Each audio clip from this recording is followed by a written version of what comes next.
Nunca pensé que una entrevista de trabajo pudiera cambiarme la vida. Fui porque no tenía opción, no porque tuviera esperanza. Era martes, llovía, y el cielo parecía colgar sobre la ciudad como un trapo sucio. Llegué con el currículum empapado dentro de una carpeta barata, las manos frías y el corazón hecho un nudo. Me senté en la recepción intentando parecer tranquila, mientras el reloj marcaba cada segundo como si se burlara de mí. ¿Alma Rivera?, preguntó una voz grave desde la puerta. Levanté la vista y lo vi. Traje gris, sonrisa contenida, ojos que no sabían si inspiraban confianza o peligro. Se llamaba Daniel Reyes, jefe de recursos humanos. Pase, por favor. La oficina olía a café recién hecho y a desinfectante, ese aroma corporativo que huele a control. Él me ofreció asiento, revisó mis papeles, y en silencio fue leyendo. Yo trataba de adivinar qué pensaba por el movimiento de su ceja derecha, un tic mínimo pero constante. ¿Por qué dejaste tu trabajo anterior?, preguntó sin levantar la vista. Porque a veces uno necesita respirar, respondí. Él sonrió. No muchos son tan honestos en una entrevista. Charlamos media hora. A ratos, olvidé que era una entrevista. Me escuchó con atención rara, de esas que uno solo encuentra en quien ha aprendido a leer el cansancio ajeno.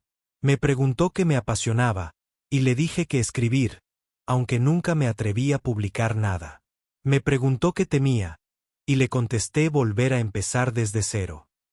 Cuando me levanté para irme, me tendió la mano, y sentí esa electricidad tonta que uno cree que solo pasa en películas. Te llamaré esta semana, dijo. Pensé que era una frase vacía. Pero cumplió. El primer día de trabajo, él me saludó con un café y un bienvenida al caos. Me asignó proyectos, me orientó, pero con el tiempo nuestras conversaciones se fueron moviendo del trabajo a la vida. Almuerzos rápidos, risas en pasillos, miradas que duraban un poco más de lo correcto. Sabíamos que estaba mal.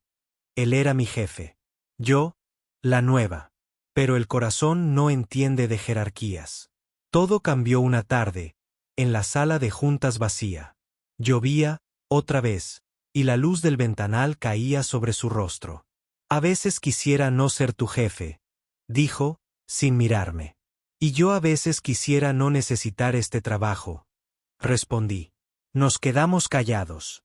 El silencio se llenó de todo lo que no nos atrevíamos a decir. Esa misma noche, me escribió, ¿te puedo invitar un café? Solo para hablar, fuera del trabajo. Acepté. Nos vimos en un café pequeño, casi escondido. Él llegó sin traje, con una chaqueta vieja y una mirada distinta. Más humana, más frágil. Hablamos de todo. De nuestros pasados, de los miedos, de cómo a veces la vida te deja sin brújula. Terminamos caminando bajo la lluvia, riendo sin saber por qué. Cuando me dejó en casa, me dijo algo que se me quedó grabado. Nos conocimos en la entrevista, pero siento que esa fue la primera mentira. En realidad, parece que nos reconocimos. Y sí, era verdad. Había algo de reconocimiento en su forma de mirarme, como si los dos viniéramos del mismo tipo de soledad. Pero no todo fue luz. A las semanas, los rumores comenzaron. Gente que susurra, miradas incómodas en los pasillos, correos que se quedaban sin copiar. Recursos Humanos, la ironía más cruel, abrió una investigación. Alguien nos denunció por conducta inapropiada en el entorno laboral. Esa mañana, Daniel me llamó a su oficina. Van a pedirme que te suspenda mientras investigan, dijo, con los ojos vidriosos. Lo siento, Alma. No te disculpes, le contesté. Así es como este mundo castiga a quienes se atreven a sentir. Salí del edificio con la cabeza en alto, aunque por dentro me rompía. Afuera, otra vez la lluvia. Me senté en la parada del autobús con mi carpeta mojada, igual que el primer día. Pero esta vez no me sentí sola. Porque en medio de la tormenta, mi teléfono vibró. Un mensaje de Daniel. No te vayas muy lejos. No pienso dejar que la verdad la escriban otros. Esa fue la primera vez que sonreí sin miedo. Los días siguientes se sintieron como una larga respiración contenida. Alma evitaba mirar el celular, pero no podía dejar de esperarlo. El silencio de Daniel pesaba más que cualquier rumor. En el trabajo, los pasillos eran cuchillos, voces que se callaban al verla, correos reenviados con títulos falsos, miradas que juzgaban sin saber. El correo oficial llegó un jueves. Suspensión temporal sin goce de sueldo mientras se completa la revisión interna. Una línea seca, sin firma, sin humanidad. Esa noche, Alma no cenó. Se quedó mirando la ciudad desde su ventana, viendo las luces de los autos correr como pensamientos imposibles de atrapar. Recordó la entrevista, su voz temblando mientras él decía: «Solo quiero entender quién eres, más allá del currículum». Y entendió que, por primera vez, alguien lo había dicho sin querer controlarla. A la mañana siguiente, alguien tocó la puerta. Era Daniel.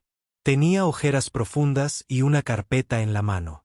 «Te echaron la culpa de todo», dijo sin rodeos. «Que tú me acosaste, que manipulaste el proceso de selección, que todo esto fue una estrategia tuya». Alma sintió como el mundo se inclinaba bajo sus pies. «¿Qué? La Junta me pidió pruebas.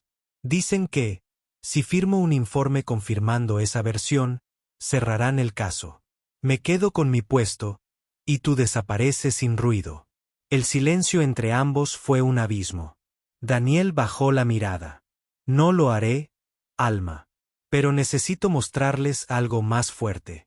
Pruebas de que nos tendieron una trampa». Él le explicó. La empresa llevaba meses buscando excusas para recortar personal sin pagar indemnizaciones.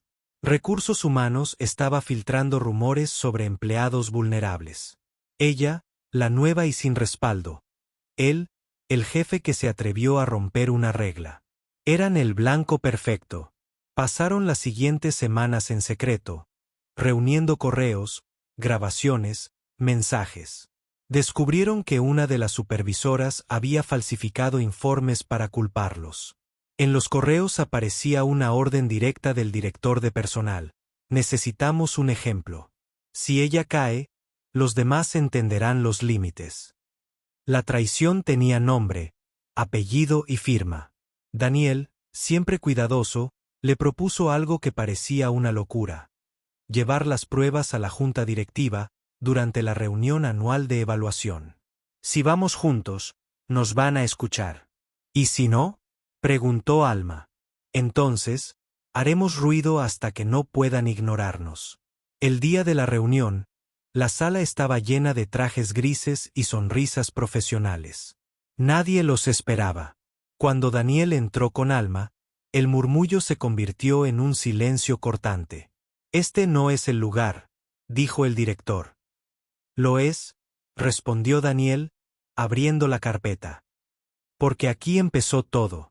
Uno a uno, proyectaron los correos, los informes manipulados, las firmas falsificadas. Nombres, fechas, cargos. La verdad desnuda en la pantalla, imposible de maquillar. El director intentó interrumpirlos, pero ya era tarde. Alguien grababa. Alguien enviaba los archivos a la prensa. A la semana siguiente, la noticia explotó. Escándalo en corporativo, despidos fraudulentos y acoso laboral interno. La junta fue disuelta. Los responsables renunciaron antes de ser despedidos. A Daniel lo ofrecieron reinstalar, pero él se negó. «No quiero volver a un lugar donde la verdad tiene horario», dijo. Con la liquidación que ambos recibieron, abrieron una pequeña agencia de reclutamiento independiente, enfocada en segundas oportunidades. La llamaron Camino 1, por aquella entrevista que los había cruzado. Meses después, en una de las oficinas recién pintadas, Alma revisaba un contrato cuando él entró con 2 cafés. «¿Te diste cuenta?», le dijo, sonriendo. Todo empezó con una pregunta. «¿Cuál? ¿Por qué dejaste tu trabajo anterior?». Ella rió. «Porque necesitaba respirar», respondió, repitiendo su frase de aquella primera entrevista. Daniel se inclinó, rozando su frente con la suya. Y ahora, por fin, respiras conmigo. Afuera, la lluvia golpeaba las ventanas igual que aquel primer día. Pero ya no era el sonido de la incertidumbre. Era un nuevo comienzo. Porque a veces, las historias no empiezan con el amor, sino con una injusticia. Y, a veces, la entrevista de trabajo no es una entrevista. Es el primer acto de una revolución silenciosa entre dos almas que se reconocieron antes de saberlo.